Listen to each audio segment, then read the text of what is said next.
Hello friends, मैं राजन और स्वागत है आपका हमारे channel Dilip tailors and boutique. Friends, आज की इस वीडियो में हम बात करेंगे 4 डॉट बेल्ट ब्लाउज की कटिंग 32 इंच चेस्ट साइज के लिए। ठीक है, मेजरमेंट पे ध्यान देना। लंबाई 15 इंच की है, चेस्ट 32 इंच का, कमर 26 इंच, शोल्डर ब्लाउज के नाप पर 9 इंच का है, बॉडी नाप नहीं है, इस चीज़ को भी ध्यान देना। सामने का गला 6.5 इंच और पीछे गला 11 इंच का है। इसमें मेन क्या है, चेस्ट साइज 32 है लेकिन लंबाई 15 इंच है। तो ज़्यादा लंबाई वाले ब्लाउज की कटिंग आपको कैसे करनी है आज के इस वीडियो में क्लियरली समझा रहा हूँ। वीडियो को पूरा देखिएगा, वीडियो पसंद आए तो लाइक और शेयर जरूर करना। सबसे पहले हम लेंगे डबल फोल्ड का पेपर। ठीक है, 4 डॉट बेल्ट ब्लाउज कटिंग करने के लिए या किसी भी ब्लाउज के ड्राफ्ट को बनाने के लिए आपको इस तरह का पेपर लेना है। नॉर्मल न्यूज़पेपर भी आप यूज़ कर सकते हैं। ठीक है, और अगर आप चाहें दिलीप टेलर्स एंड बुटीक से रेडी पेपर कटिंग ऑर्डर करना तो जो व्हाट्सएप नंबर नीचे चल रहा है उस पर आप पूरी इंक्वायरी कर सकते हैं या अमेजोन पे दिलीप टेलर्स सर्च कर सकते हैं। बात करेंगे यहाँ पर सबसे पहले लंबाई की। तो ध्यान देना फ्रेंड्स, लंबाई अगर 15 इंच की है तो आपको लेना 1 इंच का मार्जिन। ठीक है, टोटल निशान आपका लगेगा 16 इंच पर। और मेन प्रॉब्लम क्या होती है, जब हम बड़े लंबाई वाले ब्लाउज बनाते हैं तो लोगों को ये टेंशन होता है कि डॉट पॉइंट कैसे बैठेगा या ब्लाउज में बेल्ट कैसे बैठेंगे। तो आज इस चीज़ को मैं पूरा क्लियर करने वाला हूँ, क्योंकि बेल्ट ब्लाउज है तो बेल्ट तो रहेगा ही। ठीक है, 16 इंच लंबाई का निशान हमने लगाया, 2 जगह पर लगाते हैं और ऊपर वाले इस निशान को क्लियर इस प्रकार से सीधा मिला लेते हैं। ये हो गया। इस निशान को मिलाने के बाद यहाँ पर ध्यान देना, शोल्डर हमारा है 9 इंच का, ये पुराने ब्लाउज से नाप लिया गया है। ठीक है, तो 1 इंच आपको प्लस करना है। जब भी आप इस तरह से नाप लेंगे पुराने ब्लाउज का तो 1 इंच आपको प्लस करना है। 10 इंच हो जाएगा, 10 का आधा करके 5 पे निशान लगाएंगे। ये 5 का ऊपर निशान लगा है तो 5 इंच का निशान नीचे लगाएंगे यहाँ पर, और इन दोनों निशानों को स्केल से इस प्रकार से मिला देना है। जैसे ही आपने इन निशानों को मिलाया, बात आती है आर्म होल की। ये आर्म होल राउंड नहीं है, आर्म होल का जो निशान मैं बताता हूँ 32 इंच चेस्ट साइज के हिसाब से आप इसको लगा सकते हैं 5 इंच पर। ठीक है, ये इस प्रकार से इस निशान को सीधा जाने दें। बहुत से लोगों के प्रश्न होंगे कि सर 5 इंच पे छोटा तो नहीं होगा, लेकिन नहीं होगा। मैं टेक्निक आप लोगों को बताऊंगा आर्म होल राउंड करने का, उससे बिल्कुल भी छोटा नहीं होगा। ठीक है, इतना करने के बाद एक बेसिक ड्राफ्टिंग पे आते हैं। जैसे चेस्ट 32 इंच का है और ब्लाउज का ही नाप है तो सीधा सीधा आप चौथा हिस्सा लेंगे, 8 इंच होगा। 8 इंच का निशान लगाने के बाद केवल सिलाई मार्जिन देना है, वो सिलाई मार्जिन आपका होगा 1.25 इंच का। ठीक है, ये इस प्रकार से। अब आते हैं हम वापस कमर पे, नीचे की साइड। कमर 26 इंच का है, इसका चौथा हिस्सा लेंगे तो इसका जो चौथा हिस्सा है ये होगा 6.5 इंच। ठीक है, इस प्रकार से निशान लगाएं और कमर पे जो मार्जिन देना है वो होगा 2.25 इंच का। ये क्लियर है। अब इन दोनों निशानों को स्केल से आपको इस प्रकार से मिला देना है। जैसे ही आपने ये निशान मिलाया, अब वापस हम आते हैं ऊपर की साइड। बात करेंगे शोल्डर और आर्म होल के टिप्स की। थोड़ा सा ही बताऊंगा, ज़्यादा नहीं। सबसे पहले जब भी आप डीप गला बनाएंगे शोल्डर 1/2 इंच डाउन कर देंगे, ये इस तरह से। ठीक है, आर्म होल भी 1/2 इंच अंदर की तरफ डाउन कर देंगे, ये इस तरह से आप डाउन करना। ये सिर्फ हमारे कटिंग मेथड में होता है स्पेशली, बाकी शोल्डर को किस तरह से कब कैसे डाउन करना चाहिए इसके लिए मैंने स्पेशल वीडियो आप लोगों को बना करके दिया हुआ है। अब यहाँ बात करते हैं आर्म होल की। ठीक है, आर्म होल की पहली गोलाई जो है 1 इंच की दूरी से देना है, ये ऐसे। ये आप इस प्रकार से राउंड कर दें। उसके बाद दूसरी जो गोलाई है वो 1.25 इंच गैप छोड़ करके देना है, मतलब दोनों गोलाइयों के बीच में 1.25 इंच का गैप रखें। और आर्म होल के लिए जो स्पेशल मैं हर वीडियो में आप लोगों को समझाता हूँ कि ये जो राउंड है ये हल्का सा इस तरह से नीचे करके आप इसको राउंड शेप दें, इससे आर्म होल की फिटिंग आपकी अच्छी आएगी। क्लियर है। अब आते हैं वापस से गले की तरफ। गला आप लेंगे 2.25 इंच का। जब भी आप डीप गला बनाएंगे 2.25 इंच गला लें, किसी भी चेस्ट साइज में। अगर बड़ी साइज है तब 2.5 इंच ले रहे हो तो समझ में आता है। ठीक है, ये हो गया 2.25 इंच का गला। गले की जो गहराई है अगर उसकी बात करें तो 6.5 इंच का सामने का गला है, इस प्रकार से 6.5 इंच आपको निशान लगाना है। और स्केल लेंगे या फिर इधर से फैलाव देखते हैं पहले, ये 2.5 इंच का आप ले सकते हो। फिर आप स्केल लेकर के इस प्रकार से इस निशान को मिलाइए और मिलाने के बाद इस तरह से आप राउंड शेप देंगे। गोल गला देना है तो हल्का राउंड शेप देंगे, ये ऐसे। ठीक है, अब ये गले की भी बात हो गई। अब यहाँ से आप डिसाइड कर सकते हैं आपको कौन सा पैटर्न बनाना है। अगर आप इस तरह से कटिंग करते हुए चलेंगे तो यहाँ तक करने के बाद आप डिसाइड कर सकते हो कि आपको कौन सा पैटर्न बनाना है। जैसे हमें 4 डॉट बेल्ट बनाना है तो हम सबसे पहले बेल्ट का निशान देखेंगे। अब फ्रेंड्स यहाँ पर है बहुत बड़ा कंफ्यूजन। 32 इंच चेस्ट में नॉर्मल लंबाई कितनी होगी, ज़्यादा से ज़्यादा 13 इंच, है ना। इसमें है 15 इंच और मार्जिन मिला के 16 इंच।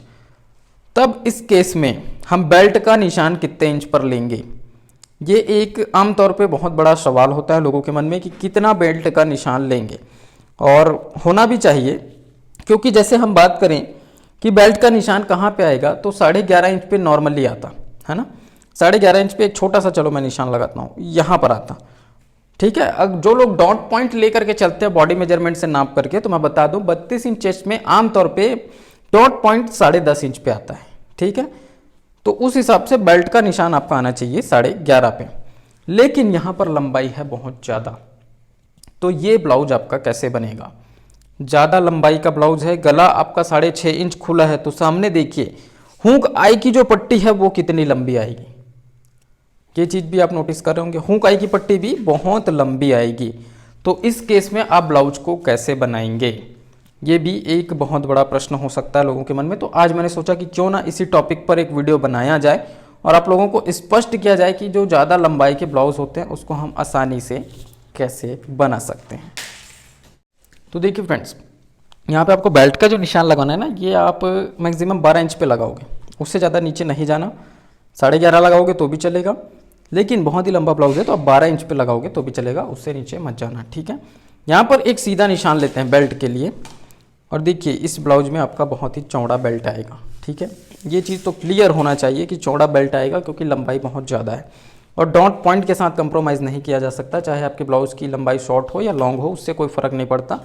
डॉट का पॉइंट जहाँ पर है वहीं पर आएगा, ठीक है। तो सबसे पहले हम यहाँ पे बात करते हैं कि जो डॉट है वो किस तरीके से आएंगे, ठीक है। तो जैसा कि मैंने कहा कि शोल्डर से 10.5 इंच पे आपको डॉट का निशान लगाना है, तो ये 10.5 का एक छोटा सा निशान हम लगाते हैं। और 32 इंच चेस्ट है, तो बेल्ट वाले निशान पे जो डॉट की दूरी होगी वो 4 इंच की होगी, ठीक है, ये ऐसे। तो चलिए पहला जो डॉट पॉइंट है या मेन बस्ट पॉइंट है उसको बनाते हैं स्केल से इस प्रकार से मिला के, क्लियर है। इसके बाद जो अन्य 3 डॉट लगेंगे, क्योंकि ये 4 डॉट बेल्ट ब्लाउज है ना, तो पहला जो डॉट है वो आएगा 1.5 इंच की दूरी पे इस तरफ, तिरछा शेप आप ध्यान देंगे, ये 1.5 इंच की दूरी पे। ये दूसरा जो डॉट है या तीसरा डॉट कहें, ये इस प्रकार से आएगा 1.5 इंच की दूरी पे, और अंतिम जो डॉट है वो इधर आएगा, ये 2.5 इंच की दूरी पर आएगा, क्लियर है। इन डॉट्स को आपको मिलाना कैसे, ये वापस अपनी साइड इस तरह से खींचें, ये वाला जो डॉट है इधर जाएगा और लास्ट जो डॉट है वो आर्म होल की तरफ जाएगा, ये ऐसे। ये चारों डॉट हो गए, ये चीज़ आपको क्लियर रखना है। बेल्ट का जो नोक निकालना है उस पर थोड़ा सा ध्यान देंगे, ये वाला जो हिस्सा है ये आप 2.25 इंच की दूरी से इस प्रकार से 1 इंच ऊपर उठा करके निशान लगाएं और बेल्ट का शेप दे दें, ये ऐसे। ये बात हो गई बेल्ट की। अब क्या करना है, तो अब करेंगे कटिंग, ठीक है। यहाँ पर स्टार्ट करते हैं ऊपर शोल्डर से, और जैसा कि मैंने कहा अगर आपको रेडी पेपर कटिंग्स चाहिए, कटिंग झंझट लगता है, परेशानी लगती है, समझ में नहीं आता है, तो आप लोग दिलीप टेलर्स एंड बुटीक से रेडी पेपर कटिंग ऑर्डर कर सकते हैं कैश ऑन डिलीवरी पे। डिस्प्ले पे नंबर चल रहा है, आप उस पर इंक्वायरी कर सकते हैं, या अमेज़ोन पे दिलीप टेलर्स सर्च करके वहाँ से भी ऑर्डर कर सकते हैं।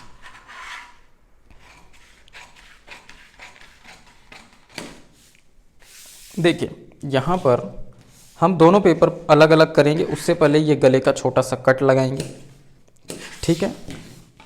अब जैसे दोनों पेपर अलग अलग करते हैं ना, तो मैं आप लोगों को सबसे पहले गले की कटिंग करके बता रहा हूँ, ध्यान देना। गला और आर्म होल पहले काट रहा हूँ मैं, बेल्ट को नहीं काट रहा हूँ, रीज़न आप लोगों को समझाऊंगा। ये इस प्रकार से आर्म होल छांट देना है फ्रंट पल्ले का, ये ऐसे। अब यहाँ पे आप स्पष्ट रूप से देखना कि हुक और आई की पट्टी कितनी लंबी आ रही है, ठीक है। आमतौर पे जो ब्लाउज होते हैं उसमें 5 इंच 6 इंच ये समझ में आता है, हुक आई पट्टी 7 इंच 8 इंच, लेकिन इसमें 9.5 इंच की पट्टी आएगी। अगर आपको इस तरह से लॉन्ग पट्टी चलता है हुक आई का, आप बना लेंगे, कोई दिक्कत नहीं है, या कस्टमर को कोई प्रॉब्लम नहीं है, आप इसको बना सकते हैं, ठीक है। अन्यथा आप इसको डबल फोल्ड पे कटिंग कर दें और साइड चैन वाला ब्लाउज बन जाएगा। साइड चैन वाला ब्लाउज ज़्यादा मैं प्रेफर करूँगा, क्योंकि वो पहनने में भी आसानी होगा, और हुक की पट्टी लंबी होती है तो थोड़ी ख़राब दिखती है, ठीक है। तो ये आपकी चॉइस रहेगी आपको बनाना कैसे। साइड चैन के लिए मैंने बताया हुआ है अपने चैनल पर, वीडियो आप लोग जा करके देख सकते हो कैसे साइड चैन वाला ब्लाउज बनाना है। तो चैन वैन लगाने का तरीका आप वहाँ से सीख सकते हो। तो फ्रेंड्स चलिए करते हैं बेल्ट की कटिंग। ये इस तरह से, और उसके बाद सभी डॉट्स के लिए हम कट लगा लेंगे।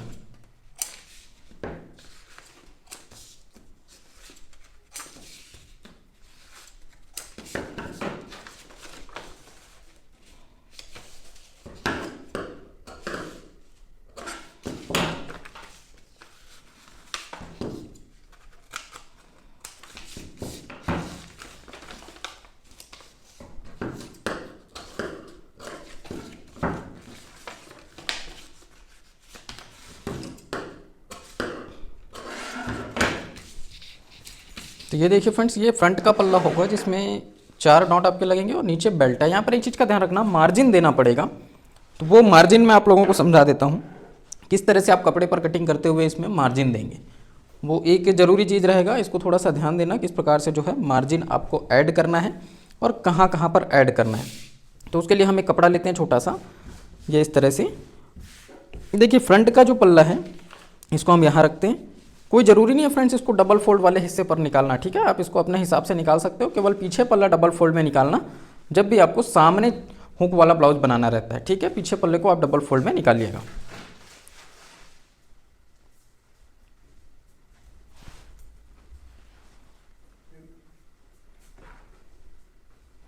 तो यहाँ पर देखिए नीचे 1.25 इंच मार्जिन आपको देना है, ठीक है। ये नीचे वाला जो हिस्सा है ना, इसमें 1.25 इंच मार्जिन आप दोगे, ये ऐसे। और साइड वाला जो हिस्सा है इसमें भी आपको 1.25 इंच मार्जिन देना है। बस यही 2 साइड रहेगा जिसमें आपको मार्जिन देना है, ठीक है। और इसके बाद जो है बेल्ट की बात करते हैं। तो बेल्ट को भी मैं वैसे ही आप लोगों को समझा देता हूँ।